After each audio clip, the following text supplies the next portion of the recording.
Assalamualaikum warahmatullahi wabarakatuh. Alhamdulillahi rabbil alamin. Wassalatu wassalamu ala nabiy as-sadiqil amin. Wa ala ali baiti as-sadati as-salihin. Wa azwajihi at-tahirati ummahatil mu'minin. Wa ashabil qadatil ghurdil mayamin. والتابعين لهم بإحسان إلى يوم يمتاز فيه أصحاب الشمال عن أصحاب اليمين ثم أما بعد فأوصي نفسي وإياكم أيها المسلمون وأيتها المسلمات بتقوى الله عز وجل رب الأرض والسماوات فإنه قد فاز المتقون يا أيها الذين آمنوا اتقوا الله حق تقاته ولا تموتن إلا وأنتم مسلمون. Bapak dan ibu-ibu, saudara-saudara dan saudari, kaum muslimin dan muslimat yang dirahmati Allah Subhanahu wa taala, yang saya muliakan, yang saya hormati, yang saya cintai. Alhamdulillah, di duha ini, di hari Kamis, Allah izinkan kita kembali menyambung silatul ilmi, hubungan yang berkaitan dengan ilmu. Seperti kata Imam Asy-Syafi'i rahimahullah, atwalus silati silatul ilmi. Hubungan yang paling panjang itu adalah hubungan ilmu. Dan manfaatnya semakin lama semakin bertambah. Oleh itu beruntung kita diberikan nikmat yang mengumpulkan kita dengan nikmat itu di atas jalan ilmu. Mudah-mudahan waktu yang singkat ini, tidak panjang-panjang saya, sampai selesai aja.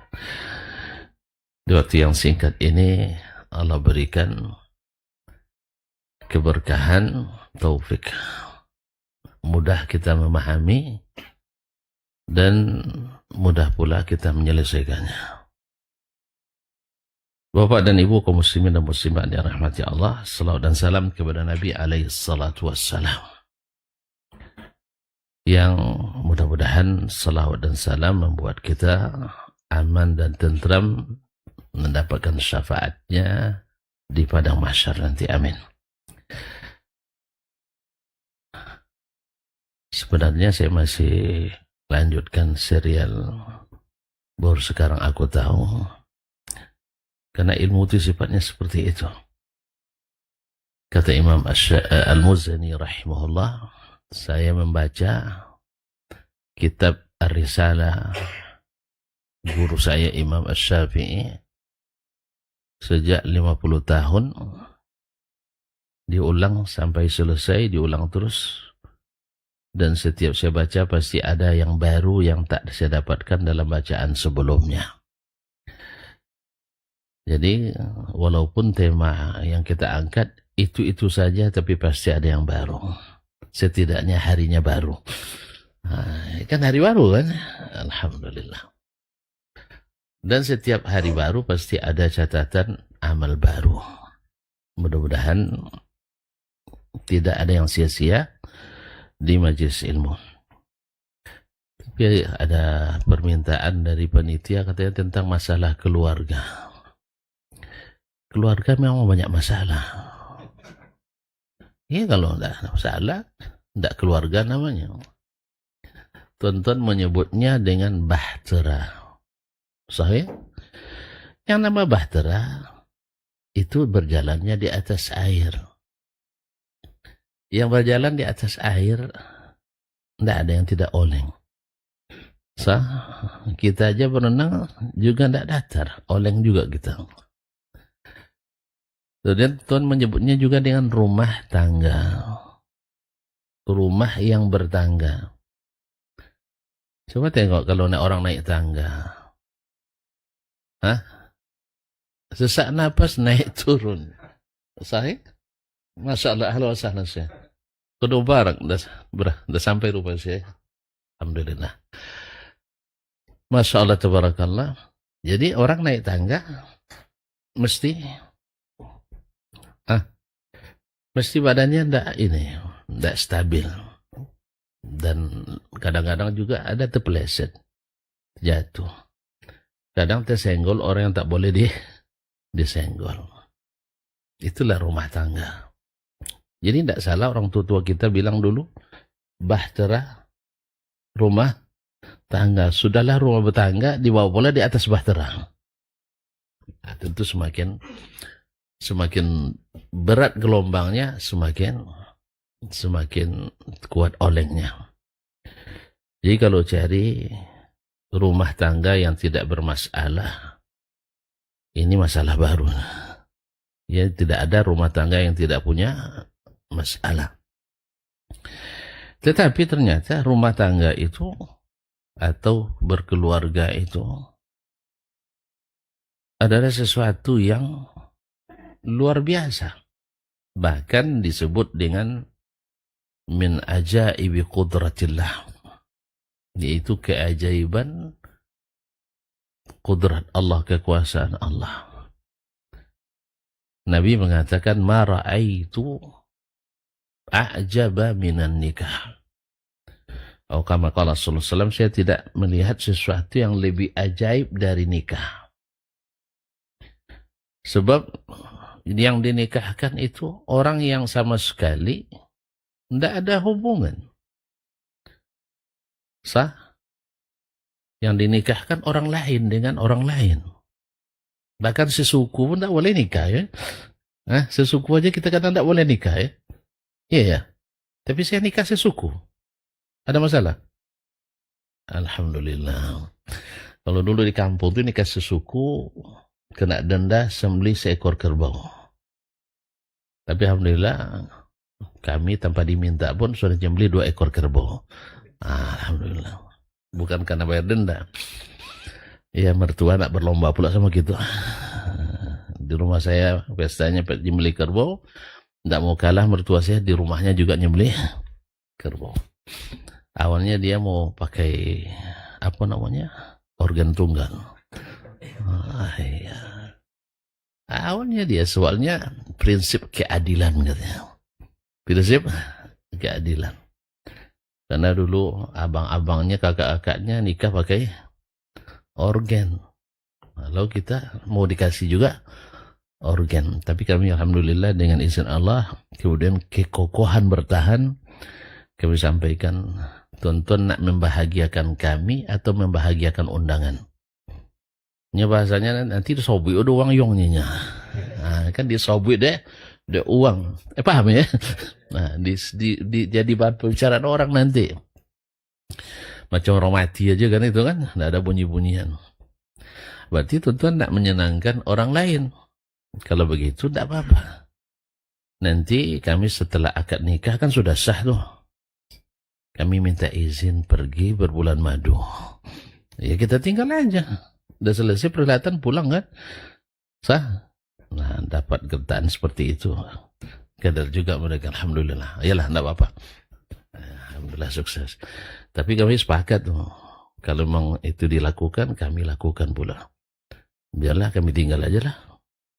Sah. Tentu enggak berani mereka. Pasalnya apa? Saya jalannya jauh ke luar negeri. Ya takut-takut juga mertua. Nah, alhamdulillah. Direkam ya? Ya Allah, antum tak kasih tahu, nanti diketahui orang. Semoga Allah mengampuni dan merahmati orang-orang tua kita, amin. Ya, karena mereka sama sekali kan nggak tahu. Alhamdulillah, anak-anak kita, ya, anak-anak dari anak-anak mertua kami pun, setelah itu pun sudah ikut, alhamdulillah. Nah, jadi begitulah yang namanya dakwah itu beransur. Mulai dari satu menular ke yang lain. Tapi menular sehat ini, bukan menular sakit. Alhamdulillah. Kaum muslimin dan muslimat, kok sampai cerita begitu saya lama jadinya. Jadi Nabi mengatakan nikah itu ajaib. Dan Allah, kenapa ajaib? Orang asing yang tumbuh di lingkungan yang berbeda, tapi kok bisa lebih dekat dari yang lain? Sah? Kita lebih dekat dengan suami daripada ayah sendiri, saudara sendiri. Sama juga. Kita lebih dekat dengan istri dibanding dengan mak kita, saudari perempuan kita, nenek dan sebagainya. Makanya kalau ada ayah tuan-tuan yang meninggal maknya, jangan ditahan-tahan lagi. Suruh nikah lagi.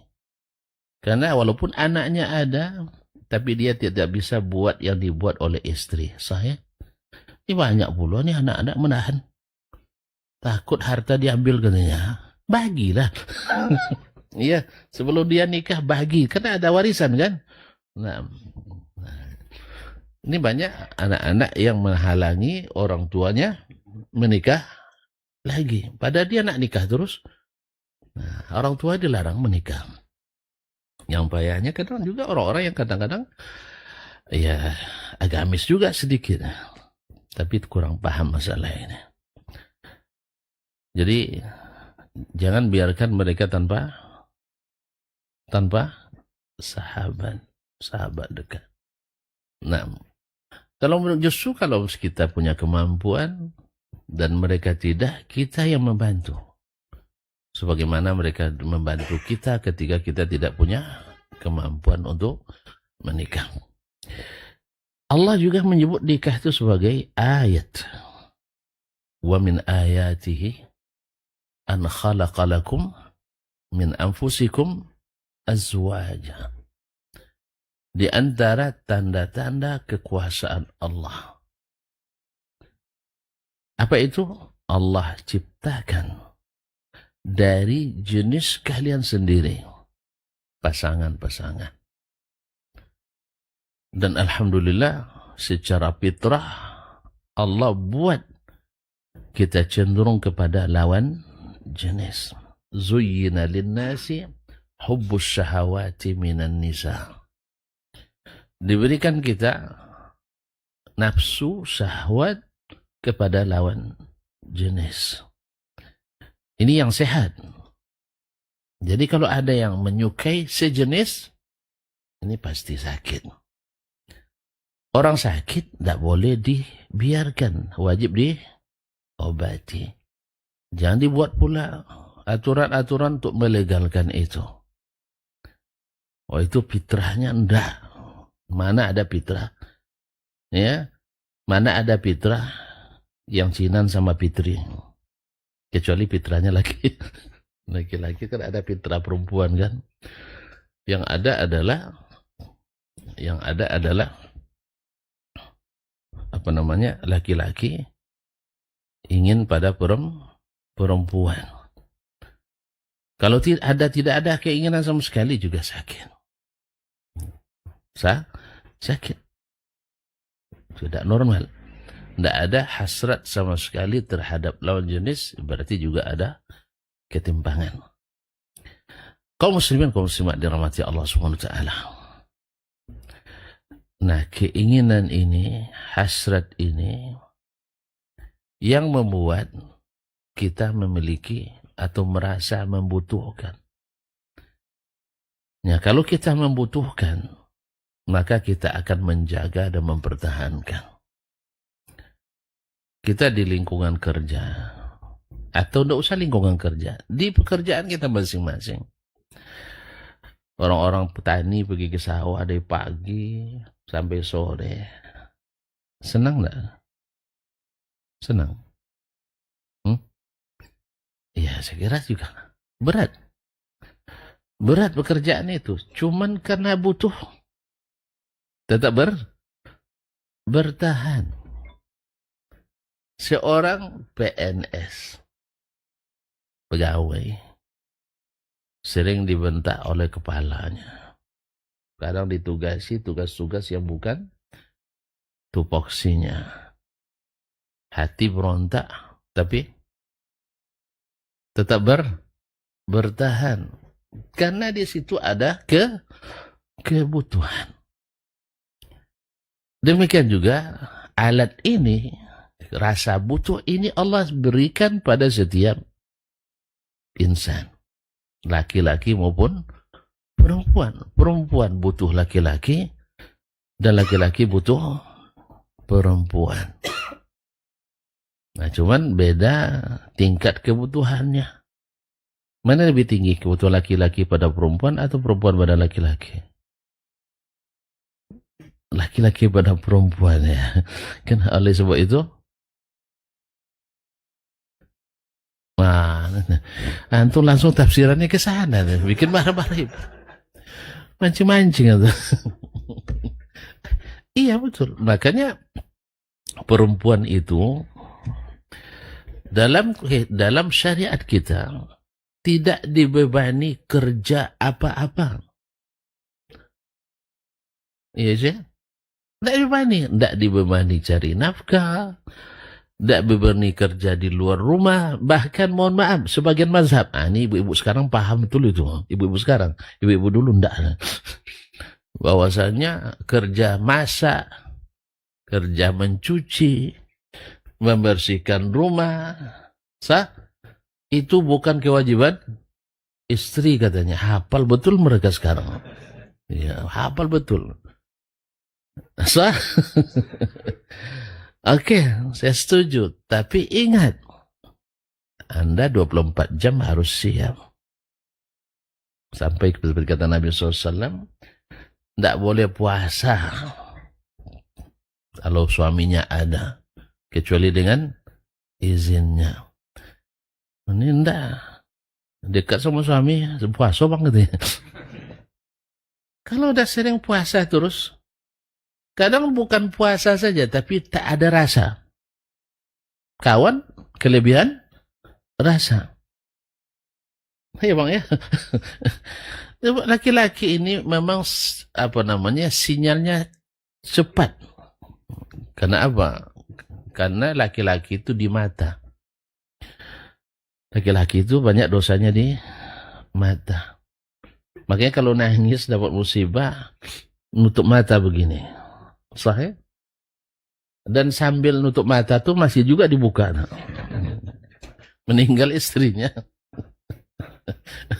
Siapa gantinya?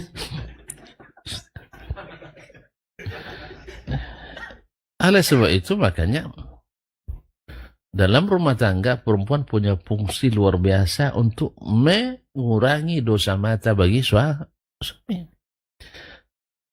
Makanya di saat dia ada, kita mesti ada jaga matanya. Sahih Ustaz? Nah, mata. Kalau perempuan memang dosanya banyak di mulut. Makanya kalau nangis tutup mulut. Tidak tutup, perhatikan itu ya. Jadi kalau ibu-ibu nangis, tutup mulutnya. Oleh sebab itu kalau dia sedang marah, usahakan bikin sesuatu untuk bisa dia nutup mulut. Paham kan? Pokoknya uang kan ada istilahnya uang tutup mulut kan. Uang tutup mulut. Yang paling berhak dapat itu memang istri kita. Dan itu teruji. Sangat teruji. Karena memang laki-laki itu matanya mata keranjang. Kalau perempuan matanya mata duitan. Makanya betul. Makanya yang dibutuhkan suami dari istri itu adalah memuaskan pandangannya. Sedangkan yang dibutuhkan oleh istri dari suami adalah memenuhi kebutuhannya. Ya, dompetnya harus penuh terus. Alhamdulillah memang Allah takdirkan dalam syariat ini dompet perempuan tak boleh dikurangi isinya. Semiskin apapun suaminya, sekaya apapun dia, tidak boleh kita mengambil isi dompetnya kecuali dengan seizinnya. Sebelah kanan masih lapang. Nah, silakan. Nah. Ini bangku. Kaum muslimin dan muslimat, apa namanya? Sekaya apapun suaminya, istrinya tak boleh ngambil dari isi dompet istri kecuali dengan izinnya. Sebaliknya, sang suami harus memberi nafkah semiskin apapun. Kayaknya kalau ikut syariat Islam, tenang ibu-ibu nih ya. Tenang ibu-ibu nih. Kecuali satu tadi. Yang satu tadi. Sebenarnya dulu tenang-tenang saja orang. Rasa itu ada. Cuman karena mereka di atas angin, hidup di negeri yang mereka memang di atas selalu. Ya dia masih sengaja di posisi di atas. Padahal kalau perempuan yang di atas, teruk laki-laki dibuatnya. Kalau laki-laki yang di atas, perempuan akan terangkat tinggi-tinggi. Kan sudah sebutkan kajian sebelumnya. Suaminya jadi raja, istrinya otomatis jadi ratu. Suaminya jadi presiden, istrinya jadi ibu presiden, ibu negara. Tapi coba kalau istrinya jadi ratu, suaminya tidak dapat jabatan apa. Iya. Kalau jadi presiden istrinya, suaminya, jadi bapak presiden? Enggak. Makanya di istana presiden itu, kalau bapak yang di presiden, ibu bebas masuk kemanapun. Tapi ketika ibu yang jadi presiden, bapak kalau masuk dikawal. Tidak bebas masuk ke dalam. Makanya memang laki-laki itu harus di atas. Karena kalau dia di atas, wanita itu diangkatnya tinggi-tinggi. Sampai ustad. Kalau suaminya ustad, istrinya dipanggil langsung otomatis ustazah. Sah? Atau kalau buya dipanggil umi. Kalau kiai dipanggil bu nyai. Sah? Tapi kalau sempat dia yang ustazah, suaminya sopir ustazah. Sopir ustazah. Itu kalau mau mendampingi pergi ke sana kemari kajian. Kalau tidak, artinya ustazah jadi saya kayak jomblo aja kan. Tapi kalau seandainya ustad, langsung istri jadi ustazah. Kemudian demikian juga Pak RT, ibunya langsung jadi Bu RT. Tapi kalau ibu jadi RT, bapaknya pengawal Bu RT. Nah, jadi itulah fitrah menjadikan laki-laki itu di atas perempuan. Bahkan kabar-kabarnya yang sehat pun posisi juga seperti itu. Jangan ditafsirkan. Jangan ditafsir, paham sendiri. Nah, posisi terbaik memang. Paham kan? Kalau enggak berarti di bawah umur masih. Kaum muslimin dan muslimat dirahmati Allah. Bahagiamu, bahagia mereka. Sesungguhnya nikah itu adalah salah satu sarana terbesar mendapatkan kebahagiaan. Antum dapat dari mana kesimpulan ini? Baru sekarang aku tahu ya. Kan sering kita sebutkan ini adalah sebab terbesar kebahagiaan. Tahu tak tuan-tuan, jalan bahagia di dunia ini dan di akhirat sekali. Apa jalan bahagia itu? Tuan-tuan sering baca Quran. Sah? Tapi tidak tahu rumus bahagia dalam Al-Quran. Ustaz. Kenapa menikah itu menjadi salah satu sebab terbesar bahagia di dunia dan di akhirat? Ingat-ingat aja lah coba. Hah? Oh masih bu? Salah tanya saya. Belum merasakan ya. Antum belum merasa bahagia belum? Sudah nikah? Alhamdulillah. Antum yang belum? Sudah juga? Terus mau lagi? Berarti bahagia deh kalau mau lagi. Nah, kaum muslimin. Kenapa? Karena tidak ada yang membuat orang benar-benar bahagia kecuali dengan agama. Sah? Tidak ada. Senang, iya. Kesenangan hidup mungkin. Tapi bahagia enggak. Jelas ya? Dan kesuksesan yang benar-benar sukses itu adalah orang beragama. Kalau dunia ini sama, peluangnya sama. Orang orang kafir, orang beriman, peluang untuk kaya dibuka seluas-luasnya. Peluang untuk menjabat dibuka sama kan? Cuman apakah dengan harta yang banyak, dengan jabatan yang tinggi, orang itu bahagia? Kayaknya enggak ya. Yang banyak masalah rumah tangga tuh adalah orang-orang yang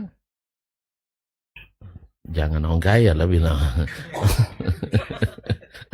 Nah, jadi orang-orang yang tidak beragama. Nah, makanya kita dengar CEO ini perusahaan besar seperti Hyundai terjun dari lantai 11. Ini melakukan harakiri. Padahal dari sisi penghasilan di atas semua kita. Makanya yang paling membuat bahagia itu adalah agama. Dan Nabi SAW menyebut menikah itu adalah setengah agama. Tuan-tuan kaum muslimin, setengah agama. Karena dia mengatur interaksi dengan manusia. Yang paling banyak memperkeruh kehidupan itu. Interaksi dengan manusia kah atau interaksi dengan Allah? Yang bikin kita sedih, yang bikin kita galau, yang bikin kita gagal, yang bikin kita tertipu, bikin ini. Dengan Allah kah atau dengan manusia? Woi. Masya Allah, sahih. Dengan Allah kita aman terus. Sah? Kalau berkaitan dengan hak Allah aman. Tapi masalah dengan hak manusia ini. Awak jujur, dia pula tidak jujur.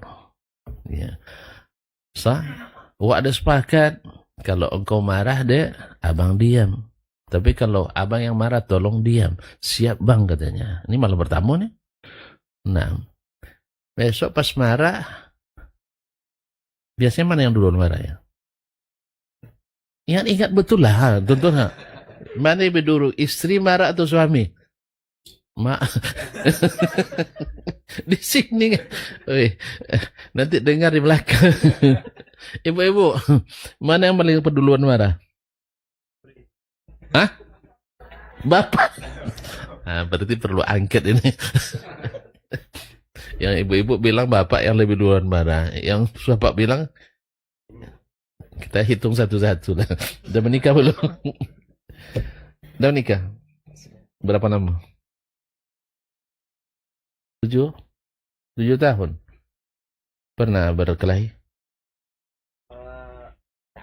Berselisih kata pun tak pernah? Ada, alhamdulillah. Kalau enggak hampir berhutang saya. Enggak, kalau saya ketemu orang yang tak pernah selisih paham, selama 7 tahun saya kasih hadiah. Ada? Hah? Yang setahun menikah ya. Yang tak pernah marah-marahan gitu ya. Yang tak ada berselisih kata. Di belakang ada? Hah? Yang selama setahun menikah tidak pernah berselisih kata. Ada enggak? Enggak ada ya. Kayaknya enggak ada yang lulus nampaknya. Iya. Hah? Gimana? Di awal pula yang banyak ya? Oh, betul-betul. Kalau enggak lulus di awal itu banyak yang pisah ya. Betul itu, betul. Di awal-awal memang ujiannya beratnya. Alhamdulillah kita udah lulus ya. Alhamdulillah saya sudah 28 tahun. Alhamdulillah. masih bertahan. Insya Allah sampai aminat. Rabbal alamin. Kaum muslimin dan muslimat. Nggak ada ya yang lulus ya? Nggak ada ya? Setahun bertahan pun nggak ada. Nah, karena sering saya beri tausiah. Saya pesan misalnya tanggal 1 Muharram nih saya bilang. Nikah ya kan? Besok 1 Muharram tahun depan. Kalau kalian tak berselisih, tolong telepon saya. Ada hadiah. Hadiahnya saya tidak sebutkan sekarang. Sebab kondisi saya tahun depan saya tidak tahu. Sah? Mana tahu saya tahun depan jadi orang miliarder. Tentu sesuai pula hadiahnya. Sah? Tapi kalau tahun depan bangkrut, tentu saya berikan yang lebih, yaitu jazakumullahu khairan. Kan yang lebih besar kan? Yang balasan Allah lebih besar. Nah. Tapi pokoknya ada hadiah. Alhamdulillah ada sudah beberapa yang melapor. Alhamdulillah. Saya beri, ya seadanya lah. Waktu itu dia telepon mahasiswa saya. Ustadz, kami sudah setahun damai katanya. Alhamdulillah. Kirim nomor rekeningnya. Saya kirim, menurut saya sangat sedikit. Tapi baginya luar biasa banyak katanya. Akhirnya ingin saya tambah lagi. Nah, tapi belum sempat ditambah ini karena belum ada anggarannya. Bukan tidak ada duit, tapi posnya sudah terbagi semua. Allah musta'an. Ala kulli hal kaum muslimin dan muslimat. Jadi, ketika kita katakan, nanti kalau abang yang marah kamu diam ya. Kalau kamu yang marah abang diam. Pas awak dia yang marah, awak diam. Pas awak yang marah, dibalas. Nah, jadi lupa ya. Karena memang senjatanya banyak. Ya biasanya ibu-ibu ini senjatanya, amunisinya kan banyak. Hafalannya kuat. Kalau masalah menghafal kesalahan suami itu hafalannya sangat kuat. Alhamdulillah. Betul kata Nabi SAW. Ahsanta ilaiha dahra kullah. Berbuat baik padanya sepanjang masa. Lalu salah sekali. Macam hujan sehari menghilangkan panas ya setahun. Cuman istimewanya mereka paling cepat pula melupakan. Asal pandai memberi uang penutup mulut. Nah, itu aja rahasianya. Kasih uang penutup mulut insya Allah. Baik kaum muslimin dan muslimat, kita sudah tahu bahwa nikah itu adalah ayat min ayatillah. Bahwa nikah adalah sumber kebahagiaan luar biasa.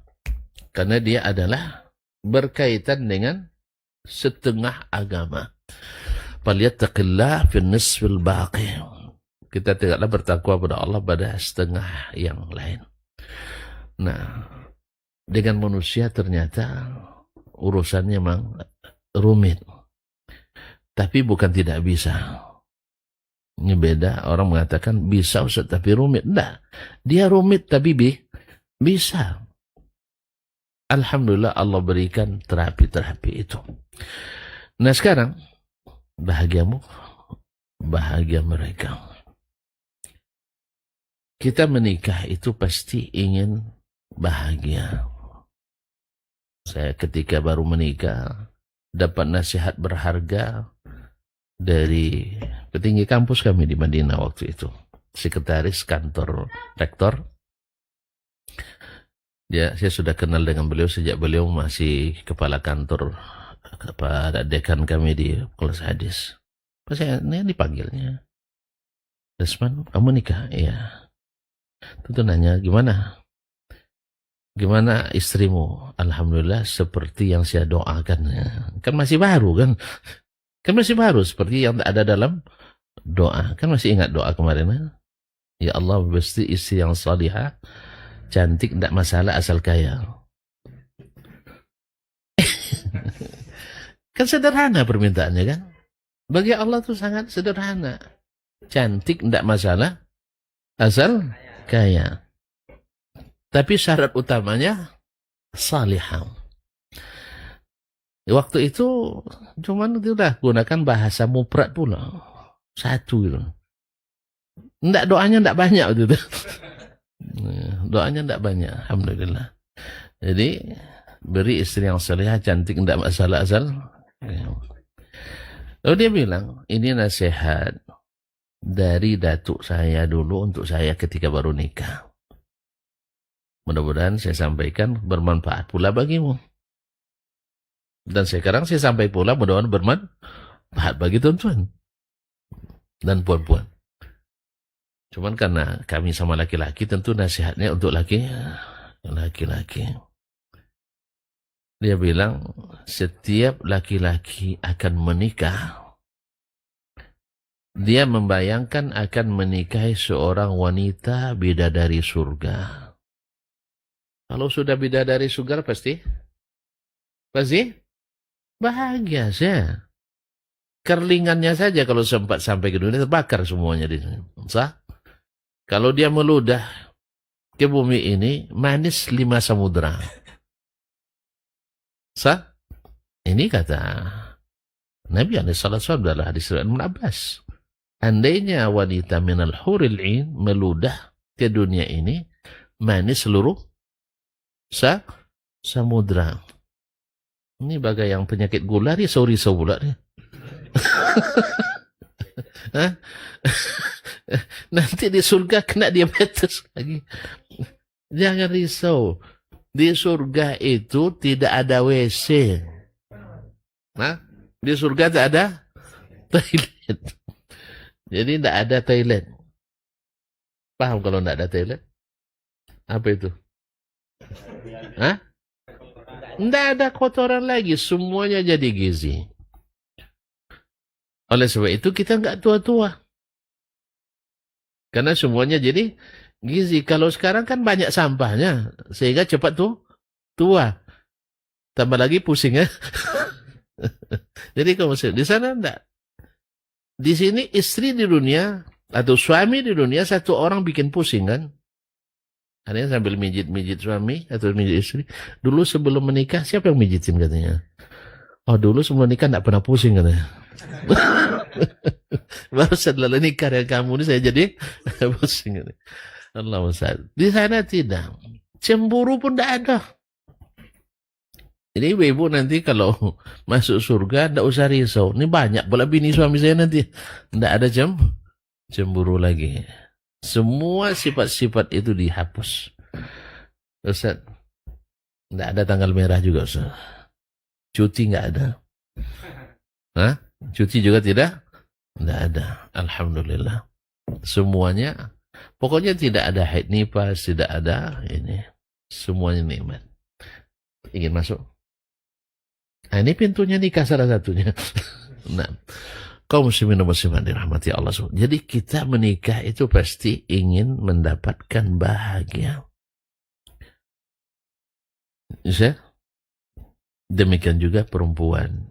Kalau nak menikah itu membayangkan mendapatkan seorang pahlawan kesatria yang bila diperlukan selalu ada, melindungi, menyayomi, menyasihi, menyayangi, romantis. Sah? Itu bayangannya. Dan itu sangat wajar sekali karena memang kita tidak mau menikah. Siapa pula yang mau menikah cari masalah, sah? Semuanya ingin bahagia, serius. Kita semua ingin bahagia. Sama kita bekerja pun, ingin pekerjaan kita menghasilkan gaji dan tidak ada masalah sama sekali. Tapi pas masuk kerja, sah? Awalnya ketika wawancara, di sini nih gajinya sangat terlambat katanya. Enggak apa-apa Pak, yang penting asal dapat kerja jadilah katanya kan. Baru bulan kedua diuji oleh manajemen kan. Dikasih gaji 2 hari terlambat, demo dia. Padahal waktu wawancara berapa aja lah dikasih katanya. Rupanya waktu dia penerimaan pertama gaji 2,5 juta. Waktu penerimaan kedua kan naik pula harga barang kan. Nah, digaji 2,8 juta. Mulai demo. Mereka kok 2,5 juta? Kami? Dan sebagainya. Itulah manusia. Ma'asyarul kiram dirahmati Allah. Jadi perempuan seolah ingin dapat pahlawan kesatria. Nah, cuman catat Dasman katanya. Ini untuk saya, tuan-tuan enggak perlu kayaknya. Ini untuk saya aja nih. Ya. Kalau kau dapatkan in wajadta fi ahlika 65% mimma kana yarjuhu ar-rajulu minal mar'ah Fahmadillah. Andainya kau dapatkan dari semua yang kau harapkan dari istrimu 65%, itu nilainya sudah luar biasa, excellent itu. Nilainya sudah mumtaz. Coba hitung dulu Bang, sebelum menikah apa yang menginginkan? Ini. Sekarang tercapai berapa persen? Hah? Atau sudah hilang catatannya? Nampaknya nggak terbuktinya. Dapat 65% dari yang kita harapkan, itu sudah luar biasa. Ya? Ini misalnya, ya, kita ingin seorang istri pandai masak. Nah, ternyata ketika nikah, dia tidak pandai masak. Berarti hilang satu kan yang diharapkan. Atau kita inginkan dia rapi, mengatur rumah. Ternyata acak-acakan, dah dua hilang kan. Sah? Ya. Kalau nak cari yang rapi-rapi, jangan yang kuliah-kuliah, berserak. Ustaz ya? Jadi ada macam-macam. Kalau dia pandai masak, jangan kuliah. Yang kuliah tata boga aja tak mau masak dia. Suruh orang lain masak. Ada kuliah. Dapat 65% yang diharapkan, itu sudah mumtaz kan ya. Terkejut juga saya. Karena awal-awal tuh masih 100% masih kan. Masih 100%. Berarti tinggi nilai saya ini. Ini juga berlaku pada perempuan. Kalau perempuan dapat dari suaminya, ya sekian persen, 65% ya. Dari yang diharapkan dari seorang laki-laki, itu sudah nilainya tinggi. Makanya kaum muslimin dan muslimat yang dapat nilai 65 lulus kan? Lulus kan? Kan cukup untuk lulus. Alhamdulillah. Kita tinggal menyempurnakan. Kaum muslimin dan muslimat dan mati. Kalau kita tahu, tarik kesimpulan bahwa bahagia itu ternyata pada agama. Dan salah satu melengkapi agama dengan menikah. Nah, oleh sebab itu pernikahan kita ini juga dasar pilihannya atas dasar agama. Kita memilih calon orang yang akan membahagiakan kita. Tidak ada yang terbaik kecuali dengan kesalihan agamanya. Nabi katakan, tunkahul mar'atu li arba'. Wanita dinikahi karena 4 alasan. Pada umumnya, 1, limaliha. Jamaliha dulu ya. Karena hartanya. Kayaknya harta lebih diutamakan daripada cantik nampaknya ya. Apalagi kalau janda. Taib. Wadi jamaliha. Karena kecantikannya. Kemudian wali hasabiha, karena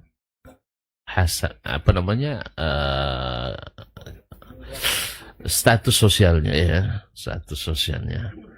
Yang keempat, walidiniha, karena agamanya. Ini pada umumnya orang melihat dari sisi ini. Demikian juga laki-laki. Kenapa perempuan dikatakan? Karena yang aktif itu laki-laki biasanya. Ke laki-laki yang maju kan, jarang-jarang perempuan yang menawarkan diri. Maka dikatakan perempuan dinikahi, dipilih. Kalau perempuan, kadang-kadang tidak banyak pilih dia, apalagi ada istilahnya wilayatul ijbar, karena dipaksa orang tuanya. Ya, melamar yang begini, alasannya mau kuliah. Melamar yang ini, alasannya dan sebagian banyak alasan kan. Nah, pas melamar yang disukai oleh orang tua, dipaksa dia nerima. Padahal sudah lewat yang ganteng-ganteng, yang kaya-kaya. Datang yang tampilan mengecewakan. Harta benda tak menjanjikan. Tapi itu rezeki yang Allah catatkan. Jelek kaum muslimin dan muslimat. Nah, kata Nabi SAW, fadfar bidzatid din. Maka kalimat zafira maknanya adalah menangkan. Jadi kalau orang mendapatkan yang dia harap dan dia inginkan, biasanya disebut zafira bi amalihi. Dia menang, berhasil mendapatkan apa yang dia inginkan, yang dia cita-citakan. Makanya az-zafar maknanya mendapatkan kemenangan. Nah, kata Nabi, fadfar bi dzatid din. Menangkan yang wanita yang memiliki agama. Makanya kalau doa tadi apa mulainya bang? Istri yang salihah. Cantik tidak masalah setelah itu. Asal kaya. Nah. Tapi salihah. Apa sebab salihah ini berlogan tadi? Dengan kesalihannya kita akan bahagia, aman. Aman terhadap harta kita. Dia bisa jadi pemegang amanah. Ini kan sering, mohon maaf ya, ini bukan karena sering kejadian. Ibu-ibu selalu menjadi pemegang amanah harta di rumah tangga oleh suaminya. Sehingga dicatatkan atas namanya. Beli mobil atas nama istrinya. Beli rumah atas nama istrinya. Nikah lagi atas nama ngutang atas nama istrinya. Pokoknya semua aset atas nama istrinya. Sebenarnya kan amanah. Tapi sering disalahgunakan. Ketika terjadi perselisihan atau katakanlah terjadi perselingkuhan. Kan laki-laki rentan ini bang ya.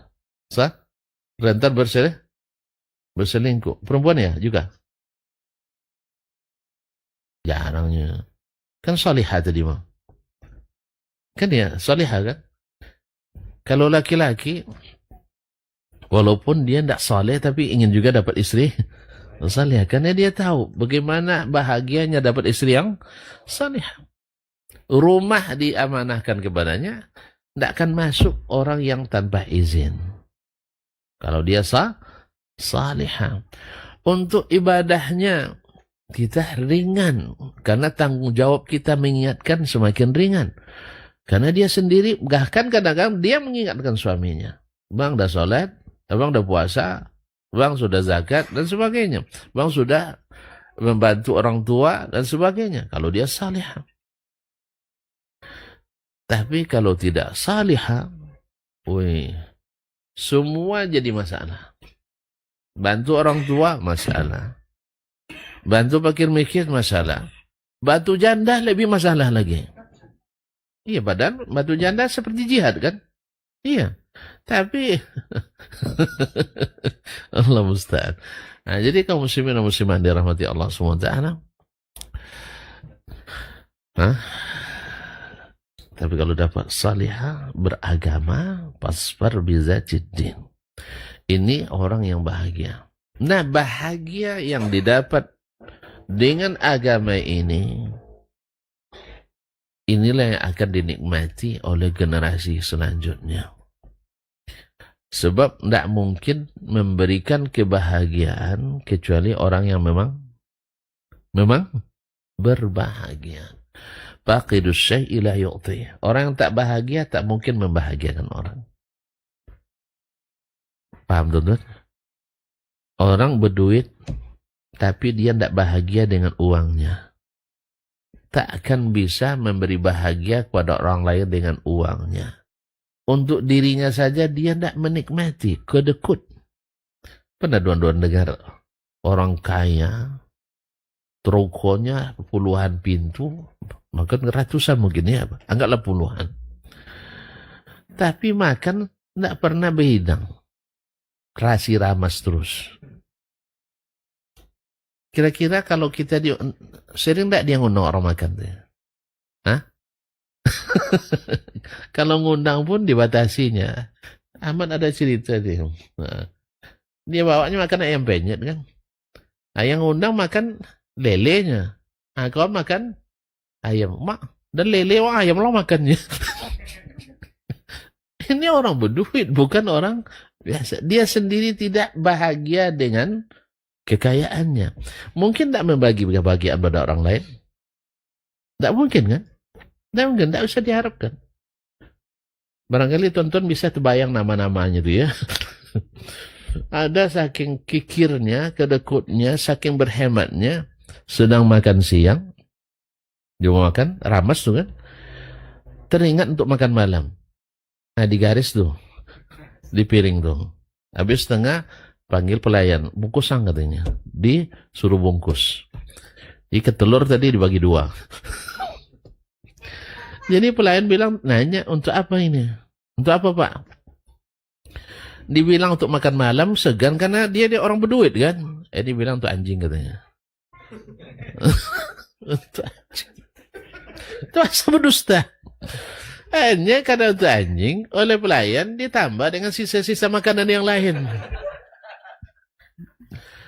Kan anjing enggak mau dia makan kayak gitu kan. Akhirnya pas ini Pak, udah selesai. Apa dek godang kok? Kok bungkusannya tambah besar katanya? Saya campur dengan sisa makanan lain Pak. Stop. Jadi sampai begini, ikhwan. Orang seperti ini, jangankan untuk orang lain, diri sendiri tak bahagia dengan kekayaan. Paham sih? Nah, demikian dengan keluarga juga. Keluarga itu, kaum muslimin, kadang kan mungkin kita dapat istri yang Masya Allah, pengertian, tidak banyak menuntut, manut. Padahal hatinya ingin, tapi tak berani mengungkapkan. Suami tidak mengerti, kerjanya ngumpul duit terus, nambah saldo terus. Jelas ya? Nah kadang-kadang pengertian ini yang kurang dari seseorang. Nah nanti terbawa pula ke anak-anak. Anak-anak pun sehingga ada istilah tak bahagia di waktu kecil. Bahagia di waktu kecil. Padahal bahagia itu sederhana. Asal mengikut agama. Kita lihat kaum muslimin dan muslimat dirahmati Allah SWT. Ketika orang tua terlihat akrab dan mesra oleh anak-anak, tak pernah terlihat bertengkar. Apalagi gara-gara masalah duniawi. Tak pernah terlihat. Anak-anak akan tumbuh pula seperti itu. Anak-anak akan tumbuh seperti itu.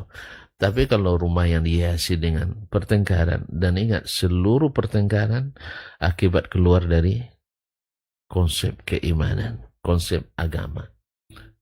Carilah setiap pertengkaran, masalahnya pasti dari situ. Karena ibu tanya, dia tidak bayar nafkah Ustaz katanya. Tidak bayar nafkah apa bu? Tidak pernah sayang sama saya katanya. Sejak menikah tak pernah mencintai saya. Lalu saya tanya, anak ibu berapa dengan dia? 6 katanya. Mak, anak dengannya 6 tapi tidak pernah ada rasa cinta. Menurut tonton masuk enggak? Masuk enggak? Kok bisa sampai 6 baru? Ya kalau tidak ada cinta mungkin tidak punya anak sudah selesai nih. Jadi ada hal-hal yang kadang-kadang berlebihan. Allah musta'an. Kadang-kadang tadi karena ketidakpedulian tadi. Cinta itu sebenarnya ada tapi tidak diiringi dengan kepedulian. Ma'asyarul kiram dirahmati Allah SWT. Jadi kalau nak bahagia, nak membahagiakan orang lain, khususnya anak dan cucu kita, memang kita harus bahagia dulu. Harus bahagia dulu. Dan jalannya tidak lain dan tidak bukan adalah agama. Maka para ulama seperti Syekh Abdurrahman As-Sa'di menulis kitab Al-Wasailul Mufidah lil Hayatis Sa'idah. Itu cara-cara yang berfaedah dalam mendapatkan kehidupan yang bahagia. Beliau meletakkan sebab pertama, sarana pertama adalah al-imanu billah. Beriman pada Allah wa bi rasulihi dan rasulnya sallallahu alaihi wasallam. Tentu kalau kita pasti sepakat pasangan paling bahagia itu adalah pasangan Nabi alaihi salatu wasallam. Istrinya cuma 11. Taib. Ada nggak istrinya yang mengadukan kepada kepada apa namanya Komnas HAM atau anti kekerasan rumah tangga bahwa saya menikah dengan beliau ini tak pernah merasakan bahagia? Ada? Kayaknya tidak ada ya. Tidak ada kan? Orang lain aja sibuk-sibuknya. Orang lain yang sibuk. Ya, menikah dengan Aisyah di umur, kalau istilah kita di bawah umur. Ada ndak Aisyah mengeluhkan itu? Ada Aisyah mengeluhkan itu? Ayahnya Abu Bakar ada mengeluhkan itu? Masyarakat Muslim waktu itu mengeluhkan itu? Enggak ada. Kenapa orang-orang orientalis ribut pula? Dan para pengikut dan ekorannya ribut. Sampai dibuat undang-undang menikah di bawah umur harus disidangkan. Dulu bawah umur definisinya 13 tahun. Nanti belum lahir kayaknya ya. Sudah ya sih. Nah, belum lahir. Habis itu naik jadi 15 tahun. Habis itu masuk naik 17 tahun. Sekarang 18 tahun. Besok 38 tahun. Jadi besok kalau nak nikah resmi mesti di atas 38 tahun. Entah apa standar-standar yang dibuat buat orang ini. Buat penelitian dikit, jadikan dasar hukum. Hukum Allah lebih jelas, stabil, tak bergoyah. Jadi tidak ada masalah kemampuan orang dengan umur tidak sama. Ada orang umur 35 tapi masih mentah. Tapi ada orang baru 13 tahun matang, dewasa. Jadi dewasa itu tidak selalu sebanding dengan umur. Sudah 35 tahun kekanak-kanakan masih. Belum bisa cari uang. Belum bisa untuk mengolah suatu masalah. Akhirnya nikah 2 hari baru udah ngadu ke mak.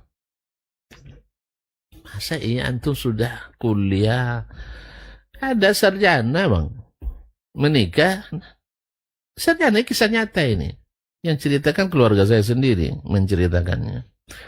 Malam-malam kelahi sama istrinya, lalu lari ke rumah nenek sebelah. Nek, saya kelahi sama, uanglah sarjana. Masih ngadu ke saya katanya. Hanya diberi rumus nak katanya. Berkelahi suami istrinya obatnya 1 bantal. 1 bantal. Paham kan?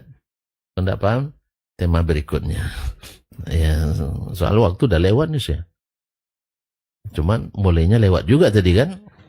Ya, saya tak tahu siapa yang sana. Ya, biar tidak masalah, salahkan saya saja. Nah, baik, barangkali sampai di sinilah dulu ya. Kita kita cukupkan kajian pada pagi ini, yaitu rumus bahagia, membahagiakan orang mesti bahagia dulu.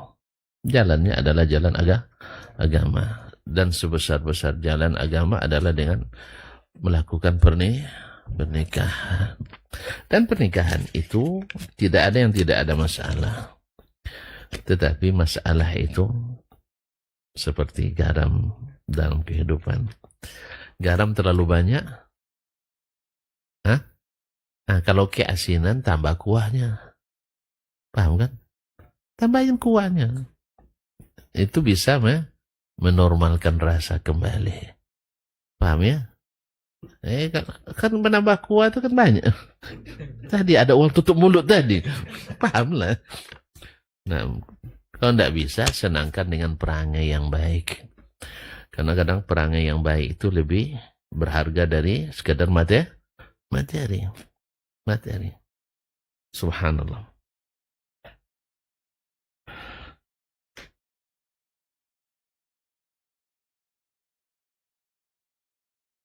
Masya Allah.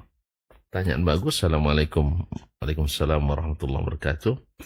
Salah satu ustadz mengatakan, jangan nikahkan anakmu kecuali dengan laki-laki yang bertakwa. Ini bukan salah satu ustadz, semua ustadz. Ya, semua ustadz mengatakan ini. Jangan nikahkan kecuali dengan yang bertakwa. Anak perempuan ataupun anak laki-laki. La tusahib illa musliman wa la yat'am ta'amaka illa taqi. Jangan bersahabat kecuali dengan orang yang saleh, dan jangan makan makananmu kecuali orang yang bertakwa. Makanan aja harus dimakan oleh orang bertakwa, apalagi anak kita yang akan kita serahkan kepadanya, maka mesti kepada orang yang bertakwa. Dan itu dari Allah dan dari Nabi alaihissalatu wassalam. Setiap ayat-ayat berkaitan dengan pernikahan pasti ada kalimat takwa di dalamnya. Nabi juga berpesan, wattaqullah wattaqun nisa. Takwalah kepada Allah dan bertakwalah pada perempuan. Ini terjemah bebasnya, bertakwalah pada Allah dan bertakwalah pada perempuan. Apa bertakwa pada perempuan? Jangan buat yang dia tidak senangi, dan jangan buat yang tidak disegani Allah padanya. Oleh itu kaum muslimin, maka ini bagus sekali. Nah, apa yang dimaksud dengan takwa? Takwa itu sederhana sekali. Laksanakan perintah, jauhilah larangan Allah dan Rasul. Ya. Apa misalnya kalau dalam rumah tangga, tadi sudah nenek-nenek tadi lebih paham dari sarjana. Kalau masalah nak bertengkar dengan istri atau dengan suami, ya, siapkan tempat yang kedap suara. Di mana kedap suara? Kalau perlu ke studio. Disewa dulu, tapi jangan di live kan. Nah, kan kedap suara tuh. Atau di kamar kita. Nah, kemudian siapkan amunisi, apa namanya, logistiknya. Jangan amunisi, logistiknya. Makanan ketika capek berkelahi. Nah, siapkan madunya, siapkan jusnya, siapkan tehnya, siapkan rotinya, ya, nasi kebulinya. Nah, kelahilah seharian untuk kelahi itu, tapi yang kelihatan oleh orang lain. Bahkan semut pun kalau ada suruh keluar dulu. Ya, suruh keluar dulu. Pandai-pandailah. Ya, Dek, kita mau perang nih ya. Nah, nanti kasih tahu anak-anak tolong disuruh minggat dulu. Minggat, jangan tidur, kan ketangguh nih. Suruh minggat dulu. Kan panggil aja adik ipar, Dek, bawa ada anak pergi jalan-jalan dulu. Ini uang es krimnya selesai. Jangan pulang dulu ya sampai jam 5 sore. Karena ini ada 8 ronde. Nah, kelahilah sebuah-sebuahnya itu. Nah, pas mereka pulang, kita sudah siap, dah aman kan? Nggak bisa juga. Nah, ya enggak bukan juga, harus juga keluar ring. Keluar ring. Tolong jangan perempuan yang disuruh keluar. Karena dilarang kita menyuruh perempuan keluar dari rumah kita. Kalau sudah keluar dari rumah kita, bocor. Bocor berita. Nah, maka laki-laki yang keluar. Laki-laki keluar tak dicurigai. Memang kerjanya di luar. Tapi kalau perempuan yang keluar, kemana mak sepulang 3 hari tidak di rumah? Kan banyak cerita itu, betul kan? Kecuali yang pernah saya ceritakan juga. Ada seorang ustadz, udah 15 tahun istrinya meninggal, dia tidak nikah lagi. Ditanya kenapa? Kayaknya tidak akan dapat seperti dia lagi. Allah, memang luar biasa. Ya, gimana? Pernah saya marah sama istri, marah sekali. Lalu saya antar ke rumah orang tuanya. Berarti marah sekali dia. Diantar ke rumah orang tuanya. Dengan anaknya sekali. Setelah 2 pekan, rindu pun datang. Nah, itulah makanya saya semalam baru ada konsultasi masalah talak dengan saya kan. Udah tolak tiga jatuh, sayang pun tibo. Itu masalah. Makanya jangan mainkan tolak ya. Jangan main-mainkan bang ya. Yang lain aja lah pakai. Besok kalau kamu tidak sayang sama saya lagi, motor saya jual misalnya. Tidak ada masalah. Motor jual besok balik lagi kan.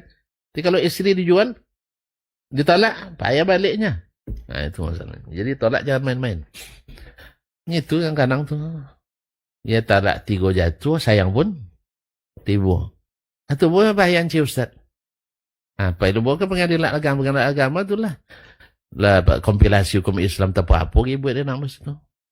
Talak tidak sah kecuali depan hakim. Itu kan menghalalkan yang haram, mengharamkan yang halal nanti. Akhirnya susah dipercaya juga. Itu fikih baru katanya. Allah musta'an, banyak sekali fikih baru. Ala kulli hal, kaum muslimin dan muslimat dirahmati Allah SWT.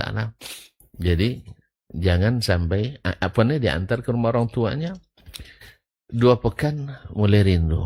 Akhirnya dia telepon orang tua sang istri. Pak, nanti saya ambil si fulana ya. Oh ya silakan. Kamu baik-baik aja, alhamdulillah. Tidak ada perubahan sama sekali. Heran dia. Mertuanya tidak ada berubah sedikit. Apa rahasianya ini? Akhirnya sampai ke rumah mertuanya, kedul pintu. Siapa yang buka pintu dulu? Istrinya. Dipeluk, dicium mesra. Lalu dia bisikkan di telinga sang suami, Bang, tolong jangan ngomong apa-apa ya. Demi Allah, ayah dan ibu tidak tahu. Dapat yang kayak gini nih ya, pertahankan ya. Ya, hormati dia. Nggak tahu ayah dan maknya 2 pekan di situ. Hah? Setelah menikah, setelah wafat dia tidak sanggup dia menikah, apalagi nambah. Tidak bakal dia nambah tuh. Nah. Setelah 15 tahun menikah pun dia tidak berani menikah lagi. Kenapa? Tidak akan dapat lagi yang seperti, kayaknya Pak ya cari perempuan kayak gitu ya. Sah? Tidak kok. Saya dapat.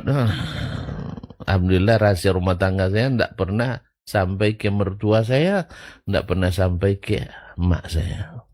Alhamdulillah. Tapi jangan bayangkan kami tidak pernah kelahi gue ya. Jangan bayangkan. Itu rahasia kami. Tapi kami masih lulus sampai sekarang, masih bertahan kan. Entah siapa yang paling disakiti itu nanti aja deh. Entah saya yang sering disakiti, entah dia. Nanti di akhirat jelas itu. Nah, tapi yang jelas sebelum kami meninggal kami sudah saling memaafkan. Maaf itu lebih baik daripada menuntut balasan nanti. Iya. Minta maaf lebih baik. Ini berubah gelombangnya. Minta maaf lebih baik pada minta izin. Nah, jadi sederhana. Takwa itu adalah melaksanakan perintah, meninggalkan larangan. Jadi Allah larang kita mengeluarkan istri. Jangan keluarkan. Kalau kita keluar, tidak ada larangan. Karena alasannya banyak. Apalagi kalau tuan-tuan tidurnya di masjid. Di masjid. Gampang alasannya itu. Kalau sempat datang mertua, mana Dasman? Di masjid. Besok datang lagi, di masjid kok lama? Ramadan kemarin tidak sempat itikaf, mak. Dah.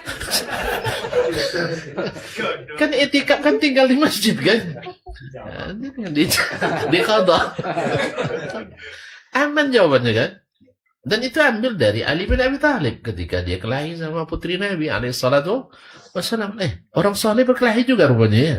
Iya, cuman kelahinya elegan gitu. Elegan. Nah, akhirnya kemana Ali pergi? Di rumah tentu tidak nyaman tidur. Nampak dia kok sedang sakit, sedang marah kan? Kalau sedang marah masih enak tidur? Enggak, akhirnya dia cari tempat yang aman. Di mana sebelum dia masuk mesti berwuduk dulu. Dan ketika masuk berwuduk tentu sholat tahiyatul masjid dulu. Itu udah banyak menghilangkan itu. Habis itu ngantuk pun datang. Akhirnya dia tidur telungkup di Masjid Nabawi. Datang ayah mertuanya yang juga anak pamannya, sepupunya ke rumah Fatimah. Mana Ali? Kalau nggak salah tadi ke masjid, iya katanya. Keluarga, masjid cari masjid ketemu sedang tidur Nabi congkel dengan kakinya. Kan ini kan saudara sendiri. Kepada orang lain kan tidak dibuatnya kan. Karena ada yang bisa kita buat pada saudara, tidak bisa buat kepada orang lain. Congkel kakinya. Congkel dengan kakinya. Ya Aba Turab, wahai bapak tanah. Akhirnya Ali, karena Nabi yang manggil dia Abu Turab, itu lebih disenanginya dipanggil daripada dipanggil dengan Abul Hasan. Nah, sebab apa? Nabi yang panggilnya dengan Abu Turab. Jadi senang jadinya. Di mana? Di masjid. Tapi kalau ke karaoke, orang curiga, sah? Kemana Ustaz karaoke? Kok Ustaz ke karaoke, Pak? Tidak masuk. Sah? Jangan kalau Ustaz. Yang biasa-biasa kita, yang biasa-biasa. Kalau sudah karaoke mainnya, di karaoke itu rata-rata orang bermasalah. Sahih? Makanya pulang dari karaoke tambah masalah. Masalah baru lagi. Menyebar pula nanti di medsos. Suami kakak tuh kayak gini ya katanya. Astagfirullah. Lebih parah lagi. Nah, tapi kalau masjid, kalaupun disorot di masjid, mana saudara abangmu? 3 hari masjid. Tidak apa-apa kan? Masuk medsos pun tidak masalah kan? Antum di masjid, masuk medsos tidak masalah kan? Aman. Tapi kalau orang ke karaoke? Hah? Masalah. Makanya jauhi tempat-tempat yang tidak membawa ketakwaan tadi. Baik.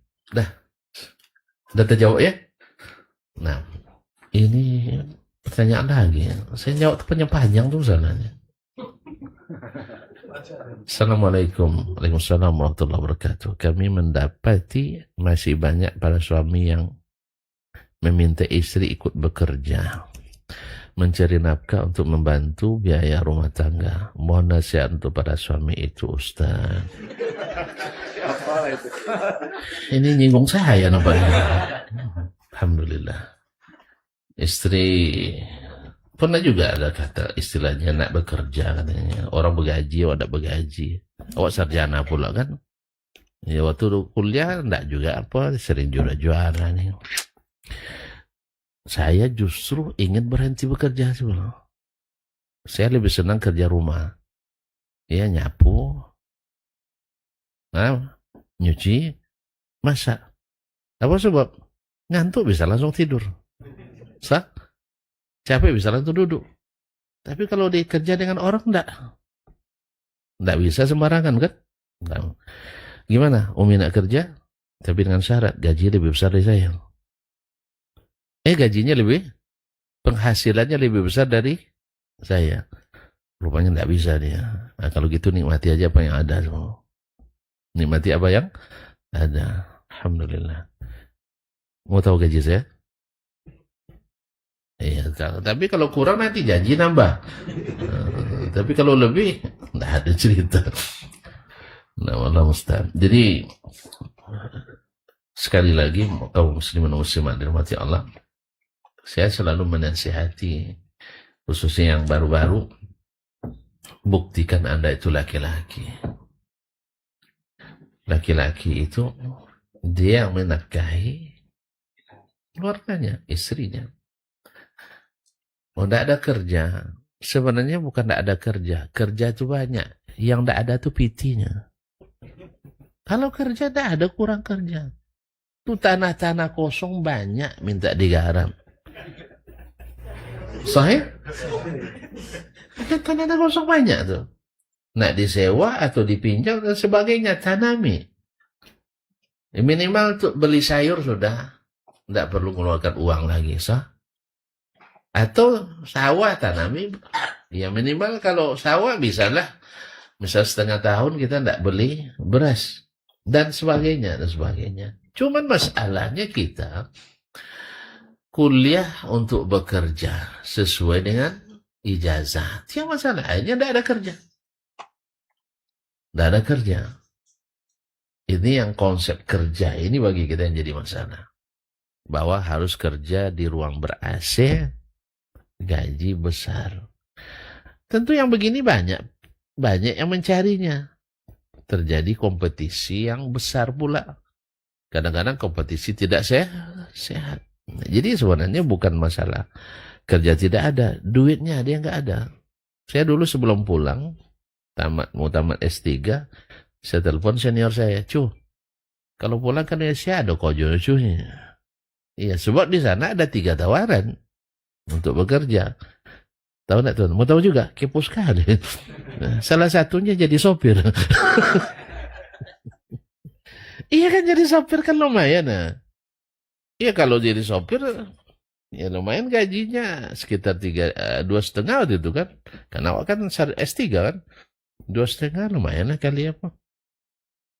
Weh, kali 4.500, 9 juta. 10 juta lebih kan. Nah, padahal ketika saya pulang, gaji pertama saya alhamdulillah 1.625.128,26 rupiah. Masih hafal saya. Saking besarnya. Nah, alhamdulillah. Jadi kerja banyak man katanya, PT tak ada katanya. Nah, itulah yang payah. Negeri kita mau kerja banyak, duit enggak ada. Kalau negeri orang kerja sedikit, duitnya banyak. Kenapa? Mereka jaga sholat. Awak sholat jadi urusan masing-masing. Akhirnya rezeki pun jadi urusan masing-masing. Allah musta'an. Allah berjanji, kalau kalian beriman dan bertakwa, Allah berkahi yang turun dari atas dan yang keluar dari bawah, dari perut bumi. Kita apa yang kurang? Tapi semuanya kurang. Ya, semuanya kurang. Berarti keberkahan yang barangkali kurang. Nah, oleh sebab itu, sekarang istri disuruhnya bekerja. Ya, sebenarnya bukan kewajiban. Tapi kalau seandainya istri ingin membantu, itu tidak dilarang. Tapi dengan catatan, tidak ada pelanggaran syariat di dalamnya. Dan tidak mengabaikan hak-hak suami. Nah, kalau kita ingin hak kita tidak terabaikan, maka tunjukkan kita adalah laki yang bertanggung jawab. Cuman masalahnya kadang-kadang bukan uang tidak ada pula. Cuman lebih besar pasak daripada tiang. Kadang gaya lebih tinggi daripada kemasukan.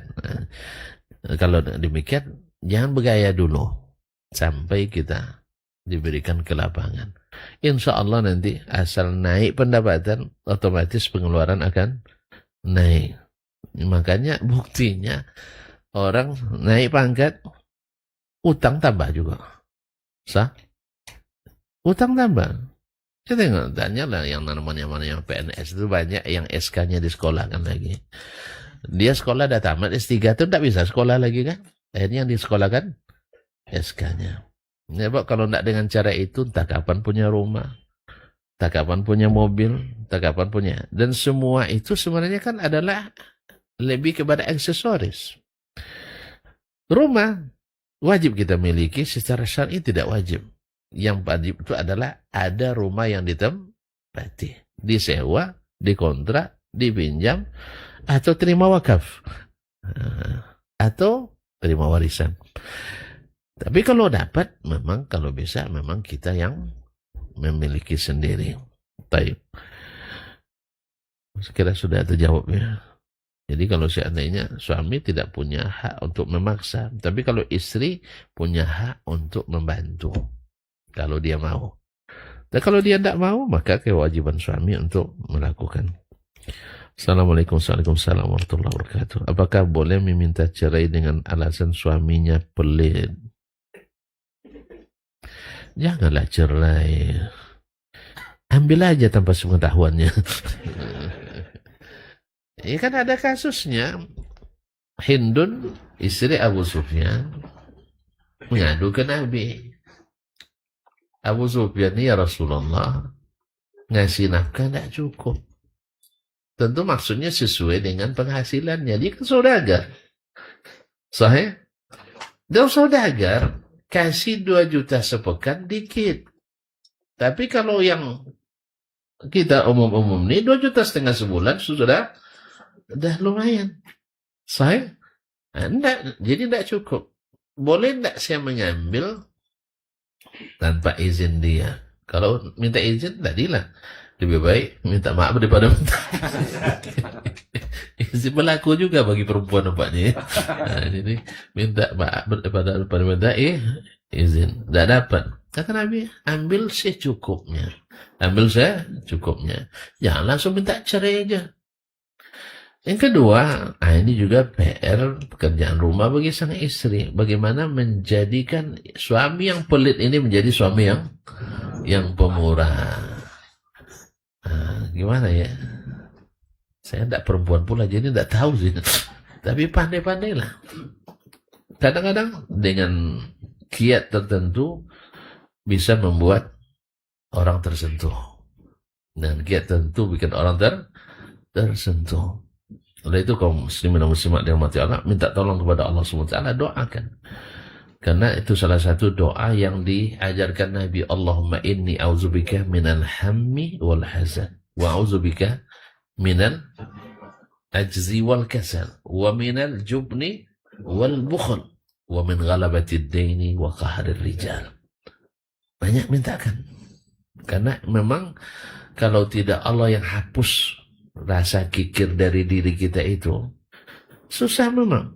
Coba bayangkan awak yang kerja setiap hari siang malam menyisihkan, kadang-kadang yang kita inginkan tidak kita beli demi menyisihkan ini, lalu berhasil tiba-tiba orang datang nadakan tangan gini aja. Berat kan? Sah? Berat tak? Nah itu. Tetapi wa may yuqa shuhha nafsihi, siapa yang dijaga dari kekikiran dirinya, mereka lah orang-orang yang mendapatkan kemenangan. Jadi saya sarankan ibu ya, jangan minta cerai ya. Ya, didakwahi dia gimana jadi orang yang pemurah. Atau kalau tidak cukup nafkah yang dia berikan, boleh mengambil tanpa seizinnya. Tapi sakunya dijahit Ustaz. Uangnya tak ada yang masuk ke rumah, di berangkas atau di bank semua. Nah, itulah payah lagi ya. Gimana caranya tuh ya? Bikin hutang atas nama dia. Pergi ke warung sebelah atas nama suami. Kasih nomor suami, jangan kasih nomor kita. Nanti kasih telepon, baru dia tahu. Nah. Kalau dia tidak belikan motor, pergi ke showroom. Bikin atas nama dia juga. Hutang lagi. Suruh dia bayar. Tapi subhanallah, seperti tadi dikatakan, masa ia sama istri sendiri pelit? Padahal orang dengan istrilah yang paling loyal, pemurah. Apalagi sebelum jadian katanya. Sebelum jadi, ada kisah ibu-ibu nanya sama suaminya, "Pak, dulu sebelum kita menikah, Papa sering kirim hadiah. Setelah menikah kok tidak lagi?" gitu. Apa jawaban suaminya? Mana ada pemancing ngasih umpan pada ikan yang sudah dapat. La haula wala quwwata. Maka jangan terlalu percaya kalau belum jadi ya. Itu hanya umpan. Ada mata pancing yang akan mengikat. Auzubillah. Yang benar-benar cinta itu adalah hadiah setelah menikah. Kalau rutin dia beri hadiah, pinjamnya duit kita 500.000 ganti 1 juta. Pinjam 5 juta ganti 10. Itu baru sah. Itu bukan pancingan. Walaupun ada pancingan dikit, tapi tidak betul-betul pancingan kayak tadi. Artinya sudah jadi pun masih dikasih umpan. Tapi umpan yang membuat dia tambah sayang. Allah musta'an. Keperluan istri pribadi, suami tidak memberi uang untuk keperluan istri pribadi, tapi keperluan primer, belanja dapur dan sekolah anak dia yang urus. Dah selesai itu uang pribadi. Kalau pribadi, duit pribadi lah pakai. Duit pribadi pakai. Maksudnya juga keperluan pribadi seperti skincare. Kan yang menikmati suami juga, atau salon yang halal ya. Kan ada yang tidak halal, ada yang halal, seperti mencukur alis kan tidak halal ya, atau memperjarang gigi itu jangan diperjarang, katanya kalau jarang giginya susah nyimpan rahasia. Nah itu katanya. Nah atau untuk biaya silaturahim dengan orang tua misalnya, ya diberilah.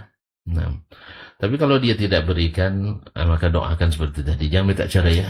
Saya tidak suka minta Tidak cerai. Tapi kalau sudah menzalimi, tak ada nafkah sama sekali, kemudian mungkin menyakiti dan sebagainya, sudah dinasihati, tidak bisa lagi, ya solusinya memang harus berpisah. Tapi kalau kikir, kedekut, tapi masih nafkah wajib masih diberikan, ya cuma tidak pernah dapat umpan lagi. Ya udah dapat, orang tidak kasih umpan lagi, maka bersabar dan doakan saja, insyaAllah. Mudah-mudahan Allah beri pula dari pintu yang lain. Kadang mungkin dari suami kita tidak dapat, tapi dari ayah dan ibu kadang. Hah? Dari mana? Ada suami orang. Tidak apa juga, sah juga kan? Kalau suami orang yang kasih, tapi tanpa syarat. Tidak boleh? Boleh kan? Iya. Kalau tidak boleh, saya tidak beri lagi nanti. Ya macam kemarin kan saya kasih istri orang. Kan dia bilang, kami tidak kelahi lagi Ustaz katanya. Tidak pernah kelah. Saya kirim. Kan istri orang tuh. Tidak boleh ya? Tidak boleh? Tidak, saya kalau tidak boleh, tidak saya buat lagi. Tidak ada konsekuensinya, saya tidak ketemu juga, tidak. Sah? Jadi tidak ada konsekuensi apa tanpa syarat. Tapi kalau sudah bersyarat, itu tidak boleh tuh. Ya syaratnya kalau mau saya kasih, ketemu kita di kafe dulu. Tidak boleh. Masya Allah, tabarakallah. Mak, sampai jam 11 ya dia saya. Hah? Tidak apa-apa? Ada dendanya? Tidak, saya kalau kuliah terlambat masuk ada denda, terlambat keluar juga ada denda. Ada dendanya enggak? Enggak, alhamdulillah. Alhamdulillah aman dari segala tuntutan hukum. Terima kasih dan mohon maaf. Wabillahi taufiq wal hidayah. Wallahu taala alam wa sallallahu ala nabiyyina Muhammad wasallam. Wassalamualaikum warahmatullahi wabarakatuh.